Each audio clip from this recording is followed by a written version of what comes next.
शुरू करने से पहले मैं आप सभी से अनुरोध करूंगी कि ये लेक्चर आप अच्छे से पूरा सुने, क्योंकि हम में से अधिकतर लोगों की यही सोच होती है, ये बीमारी हमें क्यों होगी, ये बीमारी हमारे घर आ ही नहीं सकती। कई बार हमें कुछ लक्षण दिखाई भी देते हैं पर हम नज़रअंदाज करते हैं, क्योंकि हमारे मन को ये मानना ही नहीं होता है हमें भी ये बीमारी हो सकती है। और इस सब का ये नतीजा होता है कि हम उस बीमारी के एंड स्टेज में पहुंच जाते हैं, जहां चिकित्सा और सफलता दोनों मुश्किलों से भरी होती है। आज के समय पे कई सारी बीमारियों पे वैक्सीन्स आ चुके हैं और हमारा भारत बहुत से बीमारियों से मुक्त भी हो चुका है, पर फिर भी कुछ ऐसी बीमारियां अभी भी है जिसको फैलने से हम रोक सकते हैं। उसी में से एक है क्षय रोग, जिसे हम टीबी भी कहते हैं। हर साल 24 मार्च को हम जागतिक क्षय रोग दिवस मनाते हैं। आइए जानते हैं क्षय रोग क्या है और इसके प्रसार को कैसे रोका जा सकता है। अगर हम क्षय रोग की संख्या की बात करें तो पूरे विश्व में सबसे ज़्यादा भारत में क्षय रोग के पेशेंट है। भारत में भी उत्तर प्रदेश के राज्य में सबसे ज़्यादा और उसके बाद में महाराष्ट्र में इसके पेशेंट सबसे ज़्यादा पाए जाते हैं। तो क्षय रोग है क्या? क्षय रोग एक संक्रामक रोग है जो एक जीवाणु माइकोबैक्टीरियम ट्यूबरकुले के कारण होता है, जो रोग मुख्य कारण से फेफड़ों में होता है। यह शरीर के अन्य अंगों जैसे आंत, मेनिंजेस, हड्डियों और जोड़ों, लिम्फ ग्रंथियों, त्वचा आदि को भी प्रभावित कर सकता है। इसे हम एक्स्ट्रा पल्मोनरी टीबी के रूप में जानते हैं।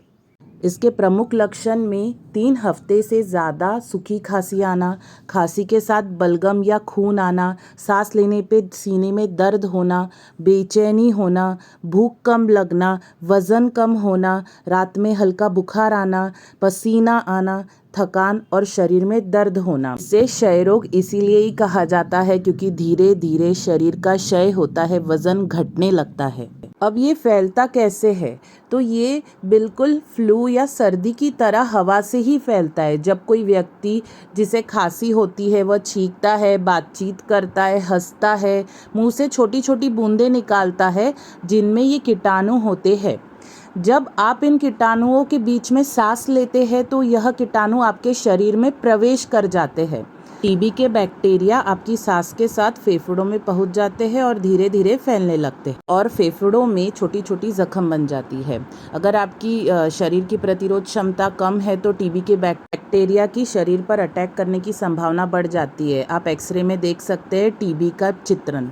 आप टीबी को बिल्कुल हरा सकते हो।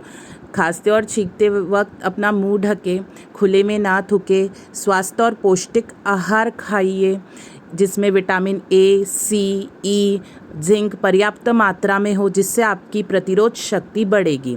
अगर आपको टीबी होता भी है तो बिल्कुल घबराइए मत, क्योंकि सबसे पहली बात तो इसका टेस्टिंग से लगाकर पूरा इलाज जो है वो गवर्नमेंट द्वारा मुफ्त प्रोवाइड किया जाता है। बस आपको यही करना है कि कोई भी सरकारी अस्पताल में जाकर अपने लक्षणों के बारे में वहाँ के चिकित्सक को बताइए।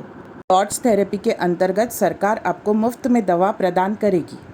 टीबी को लेके हमारे समाज में कई गलतफहमियां हैं। सिर्फ गरीबों को होता है, ये गुजरे ज़माने की बीमारी थी, टीबी के मरीजों से दूर रहना चाहिए, टीबी लाइलाज है जिसका इलाज नहीं है। ये सब बातें बिल्कुल हमारी गलतफहमियां हैं, तो इसे दूर कीजिए और टीबी को भारत से मुक्त करने के लिए सहायक बनिए, क्योंकि आपका एक छोटा सा योगदान किसी की जान बचा सकता है। तो जितना हो सके इस वीडियो को स्प्रेड कीजिए और लोगों में जागरूकता बढ़ाइए, क्योंकि टीबी का इलाज अगर शुरुआती फेज़ में किया गया है तो इसका इलाज से हम पूरी तरह से ठीक हो सकते हैं। धन्यवाद।